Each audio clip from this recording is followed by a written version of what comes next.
Judul Kontrakan nomor 7 Part 1. Hujan turun sejak sore dan belum menunjukkan tanda-tanda akan berhenti. Jalan sempit di gang itu berubah menjadi licin, dipenuhi genangan air yang memantulkan cahaya lampu jalan yang redup. Arman menarik koper kecilnya melewati lorong tersebut, sesekali menghindari cipratan air dari atap seng yang bocor. Ia baru saja pindah ke kota ini karena pekerjaan. Tidak banyak pilihan tempat tinggal dengan budget terbatas. Sampai akhirnya ia menemukan kontrakan murah di ujung gang. Orang-orang kantor sempat mengingatkan, tapi Arman menganggap itu hanya bumbu cerita. Kontrakan nomor 7 ya mas? Yang paling ujung, kata ibu pemilik warung tadi sore. Arman mengangguk. Sekarang ia berdiri tepat di depan bangunan itu. Cat temboknya mengelupas. Pintu kayunya tampak lapuk dengan cat hijau yang memudar. Tidak ada lampu teras, hanya cahaya dari dalam yang temaram. Padahal ia yakin belum ada yang menyalakannya. Arman berhenti sejenak. Mungkin refleksi dari luar, gumamnya. Ia membuka pintu perlahan. Suara engsel yang berkarat menggema pelan di dalam ruangan. Aroma lembab langsung menyergap seperti rumah yang sudah lama tidak ditempati. Di dalam, ruangannya sederhana. Ada kasur tipis, lemari kayu tua, dan meja kecil. Tidak ada dekorasi. Arman menyalakan lampu. Lampu berkedip 2 kali sebelum akhirnya menyala stabil. Lumayan, katanya pelan. Hujan di luar semakin deras. Sesekali terdengar suara petir, disusul gemuruh yang membuat dinding bergetar halus. Sekitar 1 jam kemudian, Arman sudah berbaring di kasur. Tubuhnya lelah. Ia menatap langit-langit yang penuh noda air. Lalu terdengar sesuatu.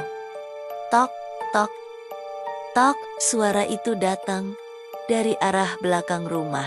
Arman mengerutkan kening. Ia bangkit, berjalan pelan menuju pintu belakang yang terhubung ke dapur kecil.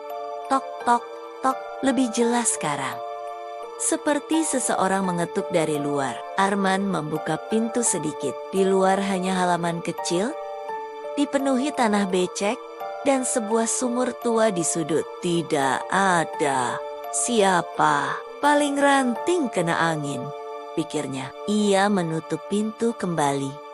Namun, begitu ia berbalik, tok, tok, tok. Suara itu sekarang terdengar dari dalam rumah. Arman membeku. Ia menoleh perlahan ke arah ruang utama. Mungkin suara pipa atau tetangga, gumamnya. Ia kembali ke kasur, mencoba mengabaikan semuanya. Lalu gesek, seperti suara sesuatu diseret. Arman langsung duduk.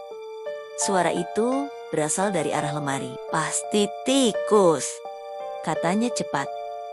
Namun, kemudian klik. Pintu lemari itu terbuka sedikit dengan sendirinya. Perlahan, Arman berdiri. Kakinya terasa berat saat jaraknya tinggal 1 meter. Tok, tok, tok. Kali ini jelas dari dalam dinding. Arman mundur 1 langkah. Suara itu berpindah. Sekarang dari sisi lain ruangan. Seperti sesuatu bergerak di dalam tembok. Tiba-tiba lampu berkedip. 1, 2 kali. Lalu mati. Gelap total. Hanya suara hujan di luar yang tersisa. Arman panik. Ia meraba-raba mencari ponsel di kasur. Ia menyalakan senter. Cahaya putih menyapu ruangan. Saat ia mengarahkan cahaya ke arah lemari, pintunya sekarang terbuka lebih lebar. Dan di bagian dalamnya ada sesuatu. Goresan itu membentuk tulisan. Jangan dibuka jam ketiga. Arman menelan ludah. Jam di ponselnya menunjukkan jam 2 lewat 17 menit. Tok, tok. Suara itu kembali. lebih keras, dan sekarang jelas berasal dari bawah kasur. Ia menunduk, mengarah ke kolong kasur. Gelap, kosong. Tapi suara itu masih ada. Tok, tok, tok. Lalu sebuah suara lain terdengar. Sangat pelan, sangat dekat. Tepat di bawahnya, Arman.